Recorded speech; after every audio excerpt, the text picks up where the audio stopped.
you were here last week, I'm sure, remember that I started my sermon with a reference to these apocalyptic texts that we were given last week. And I said, boy, just wasn't in the mood to preach on them. It takes too much work to get people to understand the character of apocalypticism.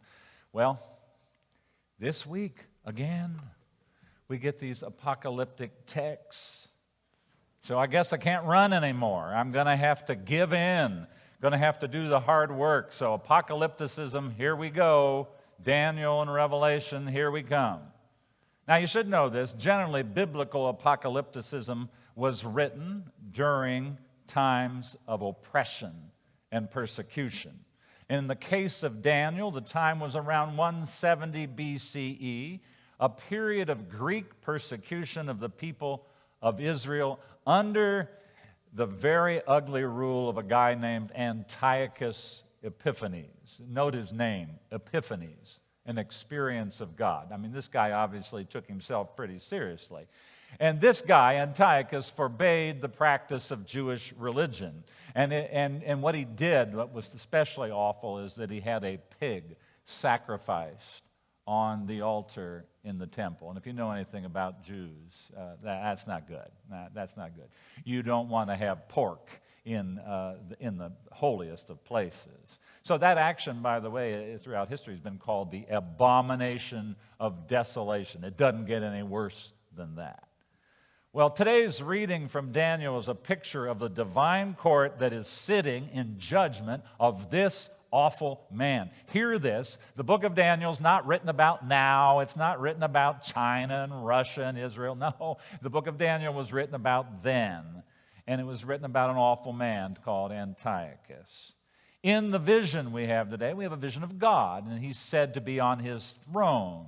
He's dressed in white, which is the color of purity, and he has wool-colored hair. Some of you have wool-colored hair. It's a sign, in case you didn't know, it's a sign of wisdom.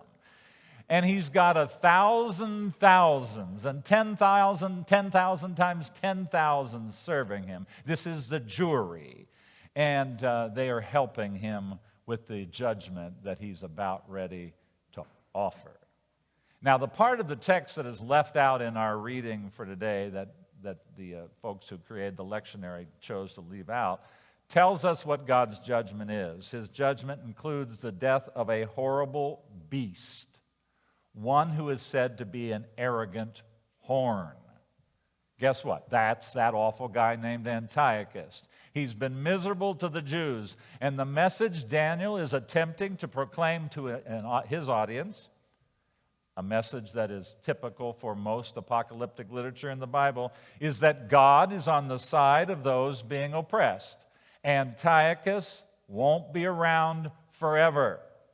We'd put it this way: this too shall pass. So, apocalypticism, contrary to what you hear on television, and contrary to what you hear from all the folks who make loads of money off of trying to scare you through apocalypticism, the message of Daniel is hang in there. Hang in there with faithfulness. Don't throw in the towel. Don't give up on the faith. That's the primary message of the book of Daniel.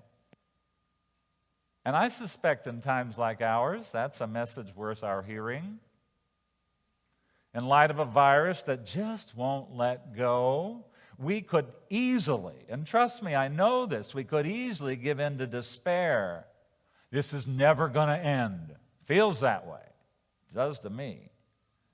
Hang in there, Daniel says, and keep doing the things you know are right, the things that keep us healthier and safer. There are no guarantees, by the way. The life of faith is never about guarantees. It is about trust. But this won't be forever. Antiochus, he's going the way of dial phones. And truthfully, this is also the message of the book of Revelation. Again, sadly, so many in our time take the book of Revelation and turn it into a scare tactic, a book that's trying to predict what's happening right now. But that's not what this book is primarily about. The book of Revelation was primarily about the Romans. A lot of times what we hear on TV or in these writers who make loads of money off of this, that the end is going to be this horrible thing where God's going to obliterate all things. Well, you got to get this. For biblical religion, since it is convinced that creation is fundamentally good, it cannot see the future as a matter of God destroying everything He made. Now, bringing everything He made to a great conclusion? Yes. That's what Revelation is all about, God bringing everything He made to a great conclusion. But destroying everything, no way.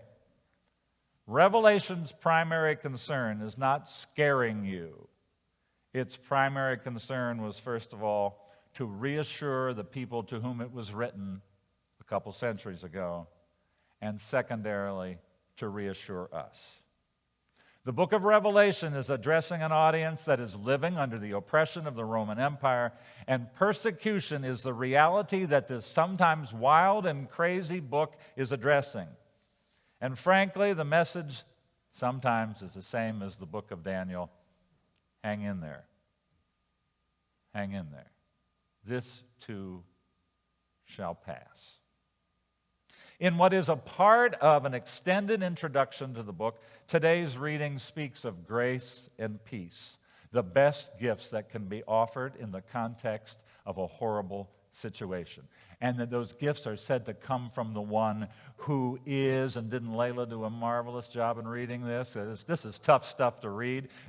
From the one who is, and who was, and who is to come. This little title for God, which later in the text becomes the Alpha and the Omega, the beginning and the end, is an invitation for Revelation's audience to see their current experience in light of a much bigger reality. It's the kind of thing you mean when you say, mindful of eternity, does this really matter? Now, I say that with some degree of trepidation because, I've said that kind of stuff to my wife sometimes, and it wasn't helpful. It wasn't helpful. We have to be careful with such sayings because through them we can too easily dismiss people's concerns and suffering. Oh, it'll all go away. But Revelation intends to reassure with such words, not dismiss. You are living in light of an ancient one, a present one, and one who is yet to come to act, to do away with oppression. So therefore, don't give up. This one brings you what you need right now, grace and peace. Shalom. And this one, according to the book of Revelation, is accompanied by Jesus Christ, who is the faithful witness, that is, the one who gave up his life for us, and who also is the firstborn from the dead, that is, the first to be raised from death. And finally, and probably most importantly for the writer of Revelation, the one who is the ruler of the kings of the earth. Oh, we thought Nero was the ruler. We thought Nero was the king. We thought any number of Caesars are the king. We thought any number of politicians are the king. We thought that those who command or control us with all their military might, those who boss us around, we thought they are the kings. We don't want to. But aren't these the ones we should bow down to? Aren't these the true rulers? No, says the book of Revelation. The real ruler, the true king, is Jesus Christ. The one who let go of power as the world defined it. The one who gave up his life instead of holding on to it. The one who bowed down and washed the feet of his disciples. The one who ate with the wrong kinds of people, tax collectors and prostitutes. And the one who forgave broken people. This is the one God raised. This is the one who ultimately is in charge. The world doesn't get this. Pilate didn't get it. Are you the king of the Jews? Pilate asked Jesus. Well, Jesus responds by saying, my kingdom's really different than the kingdoms you know about. The kingdoms of this world rely on violence. They rely on violence. Mine doesn't. My followers don't fight to keep me in charge. And all Pilate can say to this is, oh, well, I guess you are a king. See, he's used to dealing with life only on the basis of power and control. Of course, all he can say is, oh, I guess you are a king. He doesn't get what Jesus is talking about. And let's face it, a lot of Christians don't get it. How about this well-known public official this week who suggested if the country is to be one nation under God, it needs to have one religion, which we all know meant his religion, a narrow form of Christianity. He doesn't get it. Jesus' kingdom is not of this world. Revelation would put it this way: Jesus is the king, not Caesar. And to think that one religion needs to be imposed on all of us is to forget what Revelation claims really rules the universe: self-sacrificial love that is experienced, as Revelation puts it, in the Lamb that was slain, who now has begun his reign. We Christians believe some weird stuff. Who rules the world? According to Revelation, a lowly lamb that gave up its life. Oh my. You and I got some work to do. You and I, for those of you who remember Ricky Ricardo, got some splaining to do. We've too often used Jesus, and I would say the Bible, to beat people up, to oppress them, to convert them to our narrow view of life. But what rules the universe, you must understand, is not power or control, but self-giving love. The King of Kings is Jesus, not Caesar. So we, as we live our lives holding on to the hope that books like Daniel and Revelation call us to, we do so not imitating the oppressive powers that want to control us. There's a new call in our lives, a call to live our lives on the basis of compassion, forgiveness, love, what we Lutherans love to say, grace. A call not to roam the streets with violence on our minds, but a call to bow down, to wash the feet of others. It's a real new day when Jesus is king. And you should know this before I conclude. It's not a day without power, which is how people often then, I'll just be walked all over by people. That's not what I'm saying, but we got a new kind of power. You see, the kid who steps away from the fight is much more powerful than the one who participates in it.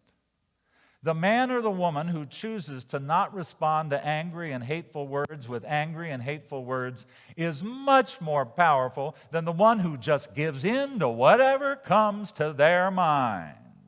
The people who have enough strength in themselves to give up the spotlight, to allow others to shine, to not need to be right all the time, to not make life all about them, are much, much more powerful than those whose narcissism insists that they always be at the front and center. There is nothing more powerful than letting go of yourself.